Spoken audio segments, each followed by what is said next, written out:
नमस्कार प्रिय दर्शकों, हाजिर हूं मैं कुछ योग लेकर।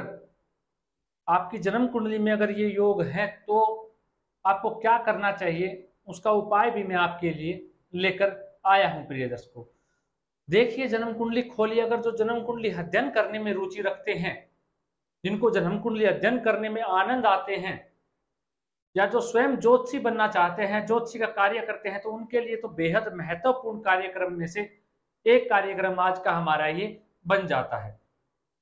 प्रिय दर्शकों, देखिएगा कुंडली के अंदर चंद्रमा, अगर चंद्रमा के साथ राहु या केतु की युति लगन में हो जाए, चंद्रमा के साथ राहु या केतु की युति लगन में हो जाए, पंचम या नवम भाव में शनि या मंगल की का बैठना हो जाए, जैसे कि पंचम भाव में शनि बैठे हो, नवम में मंगल बैठे हो, तो इसे पिशाच बाधा योग कहते हैं।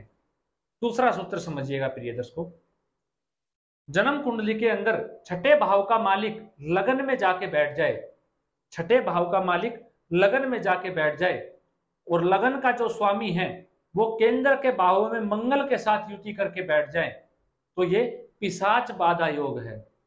तीसरा सूत्र जानिएगा प्रिय दर्शकों, अगर जन्म कुंडली के अंदर शनि ग्रह सप्तम भाव में जाके बैठ जाए और लगन में कोई शुभ ग्रह बैठा हुआ हो, शनि ग्रह सप्तम स्थान में जाके बैठ जाए और लगन में कोई शुभ ग्रह बैठा हुआ हो, और चंद्रमा किसी पाप ग्रह के साथ युति में हो या पाप ग्रह से दृष्ट हो, तो ये पिशाच बाधा योग है। प्रिय दर्शकों, अगला सूत्र समझिएगा, अगर छठे भाव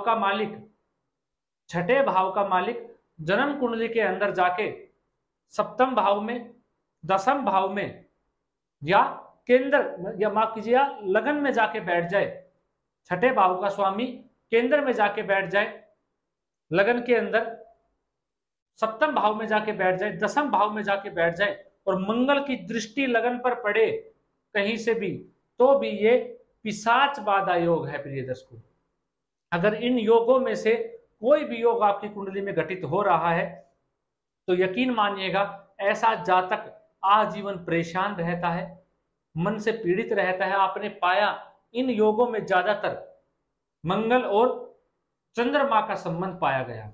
वही प्रिय दर्शकों, अगर शनि और राहु की युति लगन में हो जाए, तो ये भी पिशाच योग है।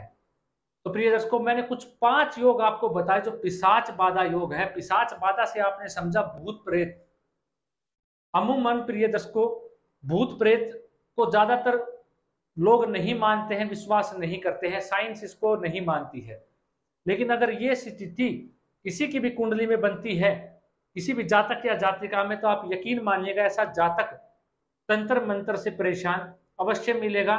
उसके जीवन में बाधाएं, कठिनाई बहुत ज्यादा उसको देखने को मिलेगी। चंद्रमा क्या है? मन है, मंगल पराक्रम है, जोश है, और हमारे ब्लड का कारक भी है। वहीं जब ये सारी चीजें जब होने लगेंगी, तो ऐसा जातक के मन में निरंतर भय उत्पन्न होना शुरू हो जाएगा, और कोई भी तंत्र क्रिया करना उसके ऊपर आसान हो जाएगा, और बीपी की समस्या ऐसे जातक के साथ पनप जाएगी, जिसके कारणवश उसका जीवन दुर्भाग्यपूर्ण बड़ा ही खराब हो जाएगा। प्रिय दर्शकों, तो इसके लिए मैंने देखा ऐसे जातक जिनकी कुंडली में ये स्थिति बनी हुई है, ये सबसे खराब राजयोगों में से एक योग है। प्रिय दर्शकों, पिशाच बाधाएं योग। इनसे बचाव के लिए पहले तो आपको जो बाहर से कोई भी चीज आती है, वस्तु आपके घर पे, उनसे खाने से बचना चाहिए। बाहर की किसी दी हुई चीजों को खाने से बचना चाहिए, ज्यादा नहीं खानी चाहिए, या किसी के घर जाएं तो ज्यादा सफेद चीजों का सेवन उनके घर पे ना ही करे, तो ही उनके लिए श्रेष्ठ होगा। प्रिय दर्शकों, कई बार जो ये योग हमारे जीवन में लग जाते हैं, ये हमारे पूर्व जन्म से हमारे साथ चले हुए आते हैं। पूर्व जन्म में कुछ हम ऐसे कार्य करते हैं जिनके कारणवश ये योग आज हमारी जिंदगी में, हमारी कुंडली में हमें दिखाई पड़ते हैं और हमें परेशानियां